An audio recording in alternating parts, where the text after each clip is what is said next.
Nature या माझ्या YouTube चॅनलमध्ये सर्वांचे स्वागत करीत आहे। बघा, आज मी तुम्हाला अनोखी अशी रेसिपी दाखवणार आहे। ही रानभाजी तर तुम्ही ओळखलीच असणार। आता पावसाळ्याला सुरुवात झालेली आहे आणि त्यामुळे ही करटोली किंवा काटवल रानभाजी आता बाजारात सुद्धा विकायला येते आणि ही शरीरासाठी खूप चांगली आहे।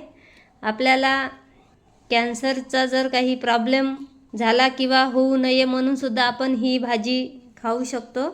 यूट्यूबवर प्रथमतःच या करटोली किंवा काटवलची चटणी कशी बनवतात त्याची रेसिपी मी तुम्हाला दाखवणार आहे। बघा, ही अर्धा पाव काटवल आहेत। याला आता आपण स्वच्छ धुवून घेऊ।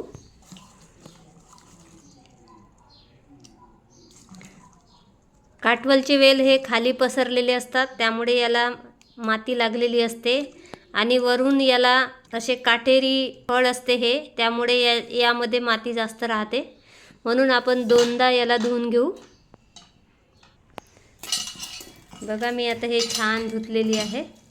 मागील व्हिडिओमध्ये मी करटोली किंवा काटवलपासून भाजी रेसिपी दाखवलेली आहे आणि पुन्हा या भाजीपासून डाळ भाजी पण मी बनवलेली आहे, त्याचा पण तुम्ही व्हिडिओ बघा।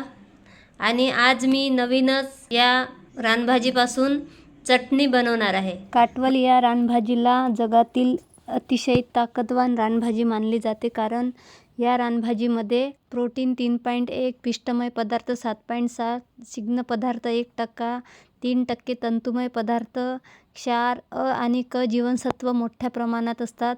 काटवल ही भाजी कारले या जातीच्या वर्गातली असल्यामुळे ही मधुमेही रुग्णांना अतिशय उपयुक्त असते।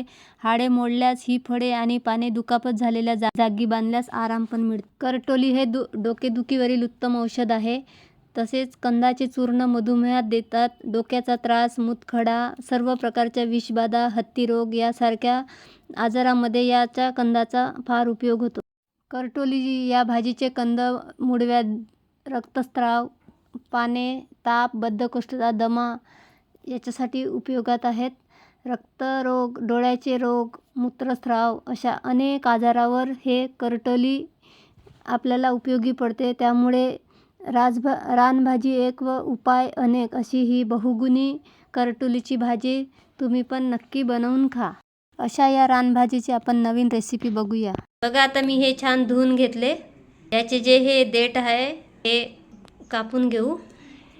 एवढ्या अर्धा पावच्या काटवलच्या चटणीसाठी बघा, मी एवढ्या 3 मिरची आहेत आणि एवढ्या लसणाच्या पाकळ्या घेतल्या आहे। याला आपण तेलामध्ये थोडं वाफवून घेऊ। बघा, आपण आता काटवलची चटणी बनवण्यासाठी कढई गरम केलेली आहे आणि त्यामध्ये एक छोटा चम्मचभर तेल गरम करून घेतलं। त्यामध्ये आपण हे धुतलेली काटवल घालू।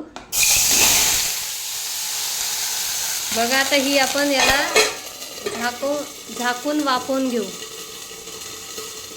5 ते 7 मिनिट। बघू आपण याला आता।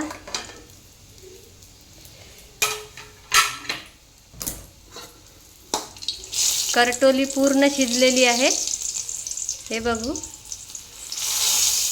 सहज तुटत आहेत, हे बघा।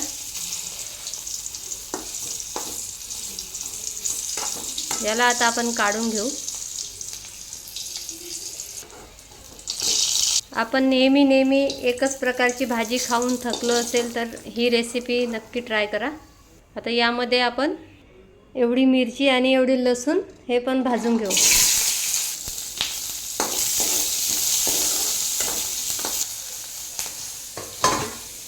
याला पण झाकून ठेवू। मिरची आणि लसूण छान भाजलेलं आहे। यामध्ये बघा, मी एवढं जिरे घालत आहे।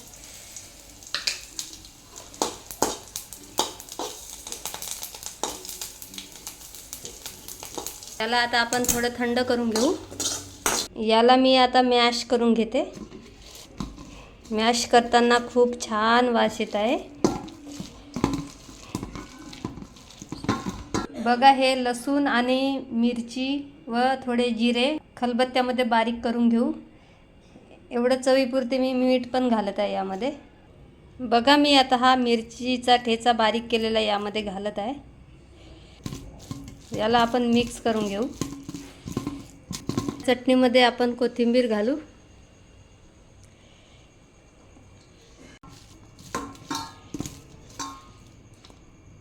याला मिक्स करून घेऊ। बघा आपली करटोली किंवा काटवलपासून चटणी रेसिपी पूर्ण तयार झालेली आहे। ही चटणी आपण चपाती, भाकरी, भातासोबत पण खाऊ शकतो।